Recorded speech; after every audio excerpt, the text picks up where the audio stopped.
Because you've got that pop sensibility, obviously, but you've got the alternative undercurrent too. Is that quite a difficult balance when you're recording as an artist?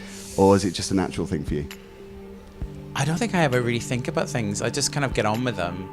I think like Elton said to me at one point, when I was playing him demos and stuff, he was like, God, you don't give a shit, do you? And I was like, oh, what do you mean? He went, no, in a really good way. You just do what you do and you don't care and you don't overthink about it. You just get on with it. It's brilliant. But you don't have that fear at the back of your head that you're too accessible?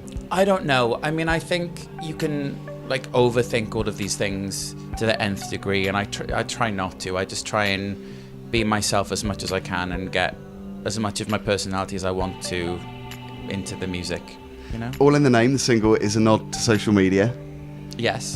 Something that you use because obviously you're publicising yourself, you're promoting yourself. It has its good sides and its downsides. Mm-hmm. Are you seeing a lot of the downsides on social media? There's a lot of gross people in the world. Yeah. The upside is that you can connect with people everywhere. The downside, especially when you do something like Graham Norton, is there's this lovely section of society that just decide to destroy people on social media, and they send hate messages to you regardless of what you do and what you actually say. They just pick people and spew hatred and like vile, disgusting comments. So you really see what people like Ellie Goulding or someone from One Direction or somebody who's like crazy famous, like you see what they would have to bat away daily and how it would make you completely depressed. Like somebody randomly followed me and just like sent 5 hate messages in a row on Twitter. I've never ever seen them in my life. I don't know who they are, and I don't think he actually knew anything about my music. But I was like, I just replied something saying like, why don't you spend your time doing something better? And he was like, I have infinite time to hate on you. So I just blocked him. But that's such a mental disorder. Like you would rather spend your time hating someone that you don't know anything about than using the internet to explore the many brilliant things you could find out in the world.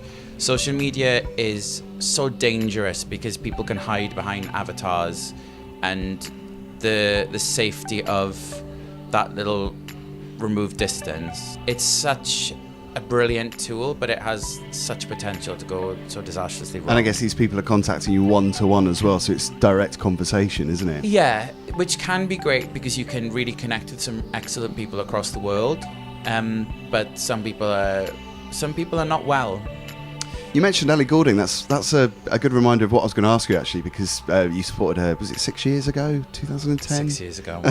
When you look back at that time, that must have been such a buzz for you to do that. But now looking at her now and the huge star that she is, worldwide, international acclaim. Yeah, huge. It must be great for you to remember those days too. Yeah, and she really is lovely. You know, she really took a chance on taking me on the road.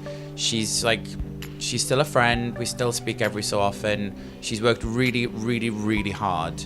And it is so nice to see somebody who's worked that hard have this insane payoff.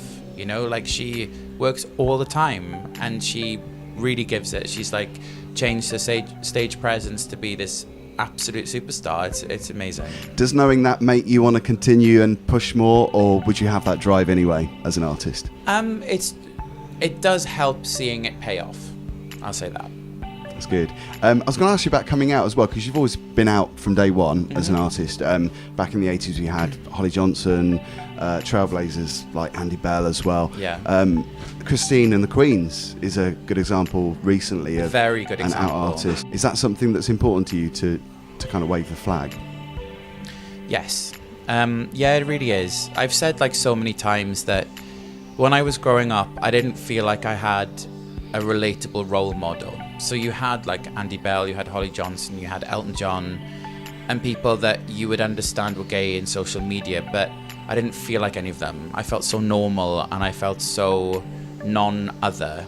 You know, I didn't feel like a flamboyant performer. I didn't feel fabulous or spectacular. I just felt like a normal person that happened to be attracted to the same sex.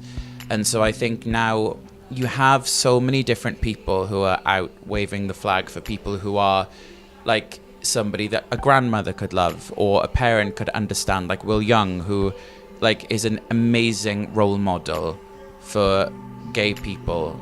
I think like it is important to understand that gay people are, you know, people, and they have lots of different, like there's a variety of gay people in the way that there is a variety of straight people.